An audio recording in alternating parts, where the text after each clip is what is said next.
വൈദേഹി പതുക്കെ മുഖമുയർത്തി അവനെ നോക്കി.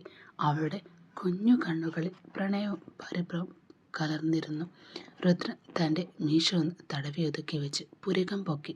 എന്തേ എന്നർത്ഥം വെച്ചുകൊണ്ട് അവൾ മറുപടിയൊന്നും പറഞ്ഞില്ല. പക്ഷെ വേഗം മുഖം താഴ്ത്തി അവൻ്റെ നെഞ്ചിലേക്ക് ഉളച്ചു. അവളുടെ ഹൃദയം അപ്പോഴും പടപട എന്ന് മിടിക്കുന്നുണ്ടായിരുന്നു. വഷളൻ നോക്കുന്നത് കണ്ടില്ലേ, ആളുകൾ കാണുമെന്ന് വിചാരമുണ്ടാവാം. അവൾ മനസ്സിൽ പെറുപെറുത്തു. പുറമെ ഗൗരവം കാണിക്കുമെങ്കിലും രുദ്രൻ്റെ ആ കൈക്കുള്ളിൽ താൻ സുരക്ഷിതയാണെന്ന തിരിച്ചറിവ് അവളിൽ ഒരു മന്ദഹാസം വിരിയിച്ചു. അവൻ്റെ പരുക്കൻ പ്രണയവും ആ കുസൃതികളും അവൾ ആസ്വദിച്ച് തുടങ്ങുന്നുണ്ടായിരുന്നു. ശങ്കരൻ മാഷിൻ്റെ വീടായ ശിവശൈലത്തിലെ മുറ്റത്തേക്ക് ആ രണ്ട് കറുത്ത കാറുകൾ ഇരച്ചു കയറി വന്നു. കാർ നിശ്ചലമായതും ഡ്രൈവർ ചാടിയിറങ്ങി ഡോർ തുറന്നു. വീടിൻ്റെ പൂമുഖത്ത് ലക്ഷ്മിയമ്മയും അപ്പച്ചിയും മക്കളും മറ്റു ബന്ധുക്കളും ആവേശത്തോടെ കാത്തിരിക്കുകയാണ്. എല്ലാവരുടെയും കണ്ണുകൾ കാറിനുള്ളിലുള്ള ആ പുതിയ മരുമകളെ കാണാൻ കൊതിച്ചു നിന്നു. സിദ്ധാർത്ഥ് തൻ്റെ വശത്തെ ഡോറ് തുറന്ന് പുറത്തേക്കിറങ്ങി. അവൻ സ്നേഹത്തോടെ അനഘയ്ക്ക് ഇറങ്ങാൻ വേണ്ടി ഡോർ പിടിച്ചു കൊടുത്തു. തൻ്റെ കടും ചുവപ്പ് കാഞ്ചീപുരം സാരിയുടെ ഞൊരുകൾ ഒതുക്കി പിടിച്ച് മുഖത്ത് വിരിഞ്ഞ് നാണത്തോടെ അനഘ പുറത്തേക്കിറങ്ങി. നാട്ടുകാർക്കും ബന്ധുക്കൾക്കും അനഘയെ പണ്ടേ പരിചയമുള്ളത് കൊണ്ട് തന്നെ എല്ലാവരുടെയും മുഖത്ത് ഒരു പുഞ്ചിരി വിരിഞ്ഞു. എന്നാൽ തൊട്ടടുത്ത കാറിൽ നിന്നും രുദ്രൻ ഇറങ്ങിയപ്പോൾ എല്ലാവരിലും ഒരു ആകാംക്ഷ നിറഞ്ഞു നിന്നു. അവൻ വൈദേഹിക്കായി വാതിൽ തുറന്നു കൊടുത്തു. പതിയെ പുറത്തേക്കിറങ്ങിയ വൈദേഹിയുടെ കണ്ണുകൾ നേരിയ പരിഭ്രമം നീലിച്ചിരുന്നു. ചുറ്റുമുള്ള അപരിചിതരായ മുഖങ്ങൾ കണ്ടപ്പോൾ അവളൊന്ന് ഉള്ളു വിറച്ചു. വൈദേഹിയുടെ ഉള്ളിലെ കടല് ഇരുമ്പുന്നത് രുദ്രൻ അറിഞ്ഞു. അവൻ കണ്ണൊന്ന് ചിമ്മി കാണിച്ചു. പേടിക്കേണ്ട, ഞാനില്ലേ കൂടെ എന്നൊരു മൗന സന്ദേശം ആ നോട്ടത്തിലുണ്ടായിരുന്നു. സിദ്ധാർത്ഥ് അനഘയുടെ വലതു കൈകൾ തൻ്റെ ഉള്ളം കൈയിലൊതുക്കി ഭദ്രമായി ചേർത്ത് പിടിച്ചു. അവരുടെ പിന്നാലെയായി രുദ്രനും വൈദേഹിയും ആ വലിയ തറവാട് വീടിന് നേർക്ക് നടന്നു. ആ വീടിൻ്റെ പ്രൗഢി വൈദേഹി അത്ഭുതത്തോടെ ആ വീടിനെ നോക്കിക്കണ്ടു. പാരമ്പര്യത്തിൻ്റെ പ്രഭാവം വിളിച്ചോതുന്ന ഒരു എട്ടുകെട്ട് മാതൃകയിലുള്ള വീടായിരുന്നു അത്. കരിങ്കൽ കൊത്തിയെടുത്ത പടവുകൾക്ക് മുകളിൽ വലിയ തേക്ക് തൂണുകൾ താങ്ങി നിൽക്കുന്നു. വിശാലമായ സിറ്റൗട്ട്, തടിയിൽ തീർത്ത ആട്ടുകല്ലിലും ചാരുകസേരകളും അവിടെ നിരന്നിരുന്നു.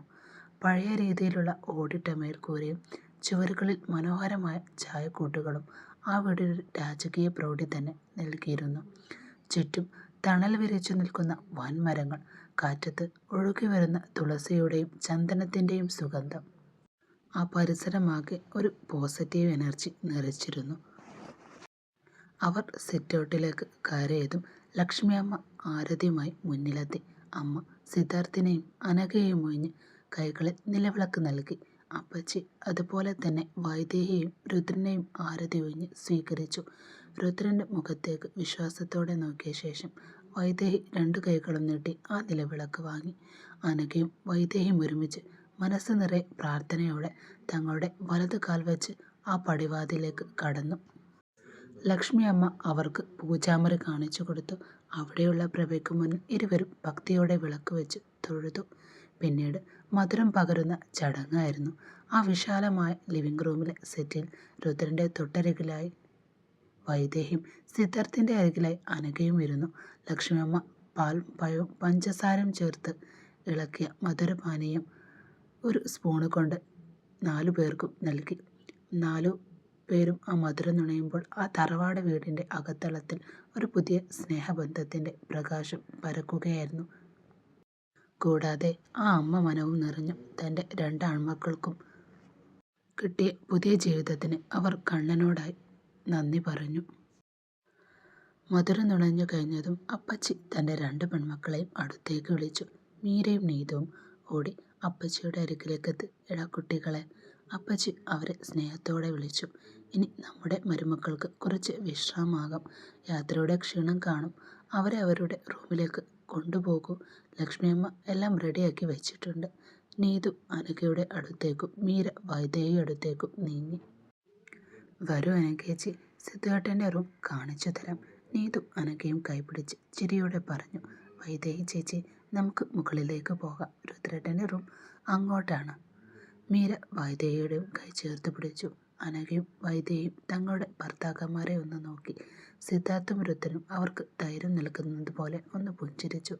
രണ്ട് സഹോദരിമാരും ചേർന്ന് പുതിയ മരുമക്കളുടെ കൈ പിടിച്ച് ആ തറവാടിൻ്റെ തേക്ക് തടിയിൽ തീർത്ത വലിയ കോവണിപ്പടികൾ കയറി മുകളിലേക്ക് നടന്നു. പടികൾ കയറുമ്പോൾ അവരുടെ പാദസരത്തിൻ്റെ കിലുക്കം ആ വലിയ വീട്ടിൽ അപ്പോഴും മുഴങ്ങിക്കേട്ടിരുന്നു. മീര വൈദ്യയും രുദ്രൻ്റെ മുറിയിലേക്കും നീതു അനഘയെ സിദ്ധാർത്ഥിൻ്റെ മുറിയിലേക്കും കൊണ്ടുപോയി. അനഘയുടെ മുറിയിൽ കടന്നതും അനഘ അത്ഭുതത്തോടെ ചുറ്റും നോക്കി. വളരെ ലളിതമായ മനോഹരമായി ഒരുക്കിയ ഒരു മുറി. ഒരു വശത്ത് വലിയൊരു ബുക്ക് ഷെൽഫ് നിറയെ പുസ്തകങ്ങൾ. സിദ്ധാർത്ഥിൻ്റെ അഭിരുചികൾ ആ മുറിയിൽ പ്രകടമായിരുന്നു. ഇരുന്നോളൂ ചേച്ചി. നീതു അനഘയെ കട്ടിലിരുത്തി. ഈ വലിയ ആഭരണങ്ങളൊക്കെ ധരിച്ച് നല്ല ക്ഷീണം കാണും. ഞാൻ ഇത് അഴിക്കാൻ സഹായിക്കാം. അപ്പോഴും അനഘ അത്ഭുതത്തോടെ നോക്കിയിരിക്കുകയായിരുന്നു. കാരണം അവളുടെ കുഞ്ഞു വീടിനെക്കാട്ടിലും എത്രയോ വലിയ വീടാണ് താൻ ഇപ്പോൾ ഇരിക്കുന്നത്. ഈ കാഞ്ചീപുരം സാരിൽ ഏച്ചിയെ കാണാൻ ശരിക്കും ഒരു രാജകുമാരിയെ പോലെയുണ്ട്. നീതു അനഘയെ പുകഴ്ത്തി. അനഘ നാണത്തോടെ ചിരിച്ചു. താങ്ക്സ് നീതു. ഇത് ശരിക്കും കുറച്ച് ഭാരമുള്ള സാരിയാണ്. ഇതെല്ലാം ചുറ്റി ഞാൻ വീഴാൻ പോകും. സാരമില്ല, ഇനി റിലാക്സ് ചെയ്യാം. നീതു ആഭരണങ്ങൾ ഓരോന്നായി അയച്ച് ബോക്സിൽ വെക്കാൻ സഹായിച്ചു. വൈദേഹി രുദ്രൻ്റെ മുറിയിലേക്ക് കടന്നപ്പോൾ അവൾക്ക് വലിയ അത്ഭുതമൊന്നും തോന്നിയില്ല. അവൾക്ക് മനസ്സിൽ കരുതിയിരുന്ന പോലെ തന്നെ കുറച്ച് ഗൗരവമുള്ള എന്നാൽ വൃത്തിയുള്ള ഒരു മുറി. കടും നിറങ്ങളും കർട്ടനുകളും ആധുനിക രീതിയിലുള്ള ഫർണിച്ചറുകളും. ഇരിക്കു ചേച്ചി, മീര സ്നേഹത്തോടെ പറഞ്ഞു. രുദ്രേട്ടൻ ഇങ്ങനെയൊക്കെയാണ്. റൂമിലൊന്നും വലിയ ഡെക്കറേഷൻസ് ഒന്നും ഇഷ്ടമില്ല ആളിന്. കുറച്ച് റഫാണാണ്. മീര ചിരിച്ചുകൊണ്ട് പറഞ്ഞു. സാരമില്ല മീര, എനിക്ക് മനസ്സിലാകും. വൈദേഹി കട്ടിലിൻ്റെ അരികിലിരുന്നു. ഞാൻ സഹായിക്കാം ഇത് അഴിക്കാൻ. മീര വൈദ്യയുടെ ആഭരണങ്ങൾ അയക്കാൻ തുടങ്ങി. നിങ്ങളുടെ നെക്ലസ് വളരെ മനോഹരമാണ്. ഈ പാലക്കൽ മാല എനിക്ക് വല്ലാതെ ഇഷ്ടപ്പെട്ടു. ഇത് എൻ്റെ അമ്മ തന്നതാണ്. വൈദ്യഹി ചെറിയൊരു ഓർമ്മയോടെ പറഞ്ഞു. വളരെ നന്നായിട്ടുണ്ട്.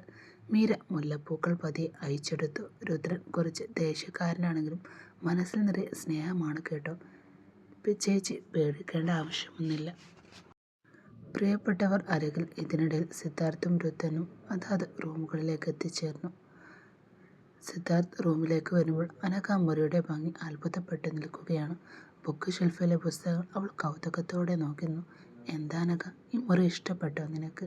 സിദ്ധാർത്ഥ് പിന്നിലൂടെ വന്ന് ചോദിച്ചു. അനഘ ഒന്ന് ഞെട്ടി, പിന്നെ ഒന്ന് പുഞ്ചിരിച്ചു. ആ, ഒത്തിരി ഇഷ്ടപ്പെട്ടു. സാറിന് ഇത്രയധികം പുസ്തക പ്രേമമുണ്ടെന്ന് എനിക്കറിയില്ലായിരുന്നു. ഇനി ഇതെല്ലാം നിൻ്റേത് കൂടിയാണ്. സിദ്ധാർത്ഥ് അവളെ തോളിൽ കൈവച്ചുകൊണ്ട് പറഞ്ഞു. നീതു എവിടെ? നീതു ഇപ്പോൾ പോയതേ ഉള്ളൂ. ആഭരണങ്ങൾ അയക്കാനൊക്കെ അവൾ എന്നെ സഹായിച്ചു, അനഘ പറഞ്ഞു. ഓക്കെ, ഇനി ക്ഷീണമൊക്കെ മാറി റിലാക്സ് ചെയ്യ്, സിദ്ധാർത്ഥ് സ്നേഹത്തോടെ അവളോടായി പറഞ്ഞു.